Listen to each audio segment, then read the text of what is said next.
Bonjour à toutes et à tous, nouvelle vidéo sur l'hypnose, comme à chaque fois. J'espère que vous n'en avez pas trop marre de m'entendre parler de ça. Et là aujourd'hui, je vais vous parler de l'hypnose et de la confiance en soi. Alors ça, c'est un sujet qui revient régulièrement euh, dans toutes mes interactions professionnelles. C'est un truc de fou. Alors je connais bien, parce que j'ai longtemps pas eu confiance en moi, jusqu'à ce que je comprenne ce que ça veut dire. Et c'est vrai qu'amener une grille de lecture de cette phrase «Je n'ai pas confiance en moi» permet déjà de mieux comprendre ce qui se joue et puis surtout que cette phrase, elle nous impacte moins. Parce que mine de rien, quand on dit «Je n'ai pas confiance en moi», on continue à nourrir cette image de nous, de ne pas avoir confiance en nous. Alors souvent, ce que je dis aux personnes, je dis: «Je ne remets pas en question votre ressenti à ce niveau-là. Je vous demande juste de rajouter un petit mot derrière, enfin plusieurs, pour l'instant. Je n'ai pas confiance en moi pour l'instant, ou aujourd'hui, ou en ce moment.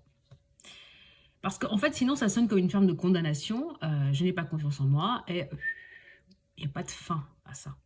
Et mine de rien, on va nourrir cette image et même si on a progressé, même si on a un peu plus confiance en nous, eh bien, on ne s'autorise pas à le voir. On ne s'autorise pas à le vivre, à le ressentir pleinement et à en jouir du coup. Parce que c'est ça l'idée, c'est que la confiance, c'est se sentir capable d'eux. C'est oser faire des choses du coup. Et là, si on continue à nourrir cette image de nous qui n'a pas confiance en nous, eh bien, on s'interdit plein de choses. Donc ça, c'est la première chose. Rajouter, c'est pour l'instant.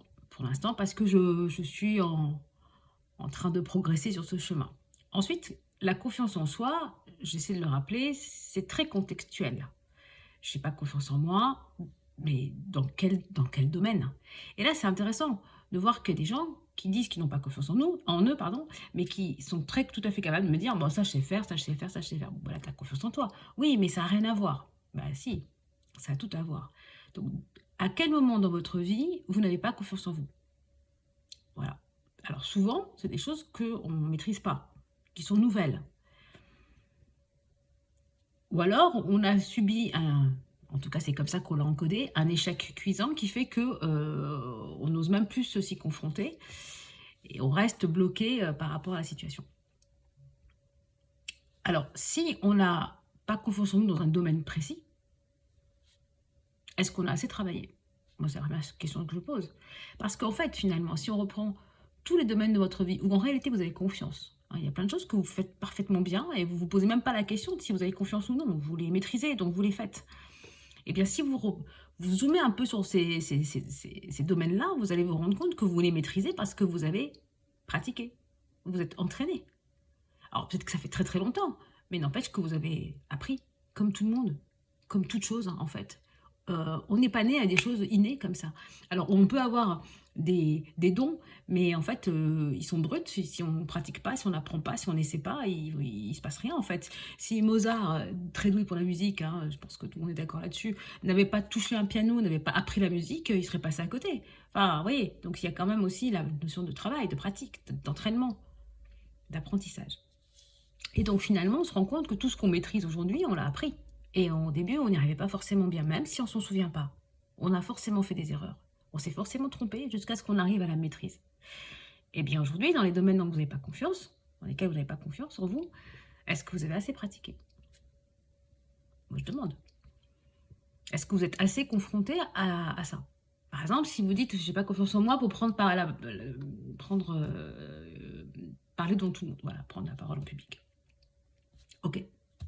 Est-ce que vous êtes entraîné? Est-ce que vous avez pratiqué cet exercice? Alors, dans un petit comité, peut-être tout seul au départ, comme je fais moi avec mon téléphone là en train de me filmer. Est-ce que vous avez préparé ce que vous vouliez dire? Dans quel but déjà? Pourquoi vous voulez maîtriser cet outil, hein? Pourquoi vous voulez être bonne là-dedans ou bon là-dedans? Ça aussi, ça va vous donner aussi l'envie de progresser. C'est que vous savez pourquoi vous allez travailler. C'est qu'il y a un objectif. Rappelez-vous, ma vidéo d'avant, l'objectif. Et donc là, du coup, on s'y met, si c'est important pour soi. Alors oui, on aura des peurs, bien sûr, mais la peur, elle nous indique aussi qu'on doit se préparer. Je ne vais pas débarquer devant une salle pleine en n'ayant rien réfléchi.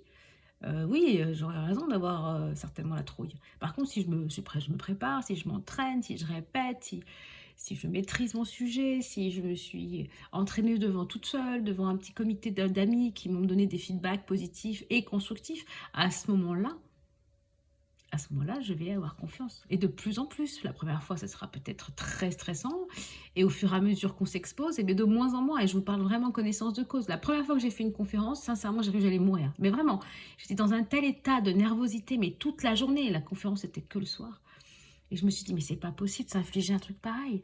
J'étais complètement en panique. Mais vraiment, j'avais mal au ventre, j'étais crispée, je transpirais à seaux d'eau, j'avais plus de salive, enfin c'était un vrai cauchemar. Je suis allée quand même à cette première conférence dans un état catastrophique.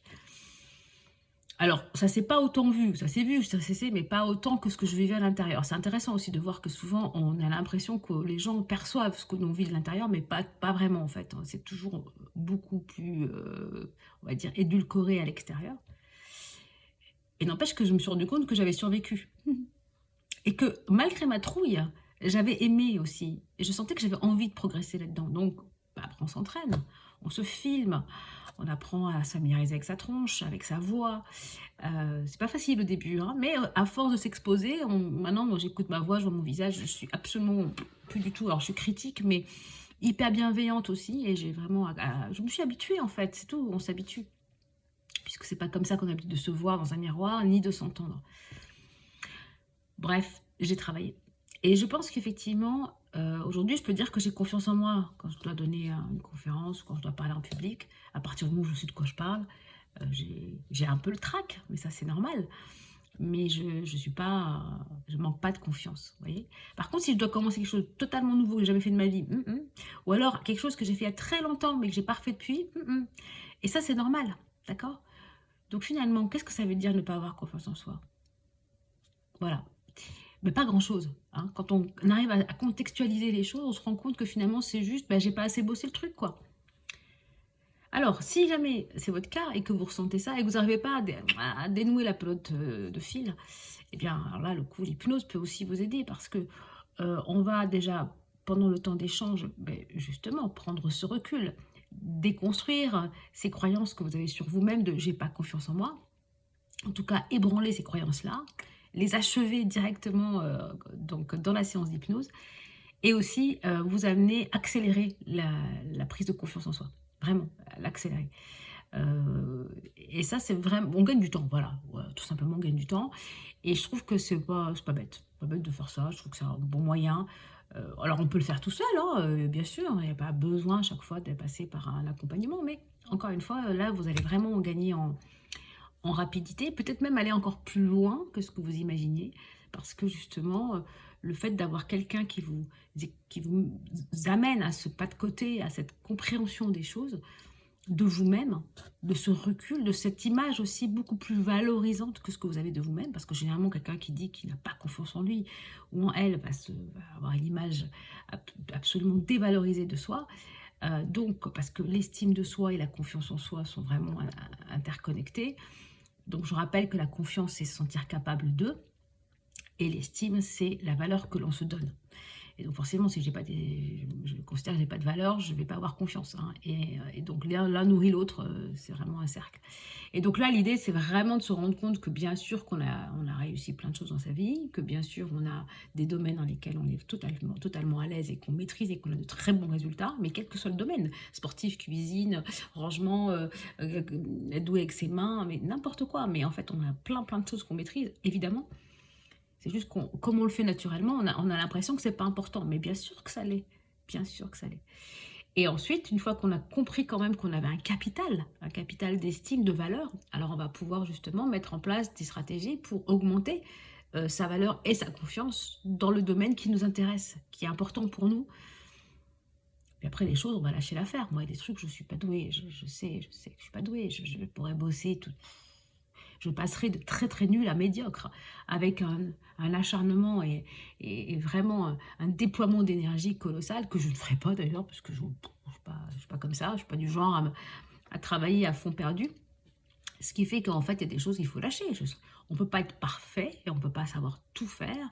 Il faut juste sélectionner les choses qui sont importantes pour nous, des talents, des compétences qu'on peut acquérir, parce que c'est important pour nous dans l'objectif qu'on s'est fixé, d'être ou de faire ou d'avoir. Voilà, donc vraiment, posez-vous la question. Déjà, dites-vous, j'ai pas confiance en moi aujourd'hui, maintenant, pour l'instant, et puis surtout dans quoi, hein? Et demandez-vous, est-ce que vous avez assez travaillé? Voilà. Sur ce, moi, je retourne travailler, parce que j'ai encore des trucs à faire aussi de mon côté, et je vous retrouve très prochainement pour une nouvelle vidéo. Très belle journée à vous. Ciao.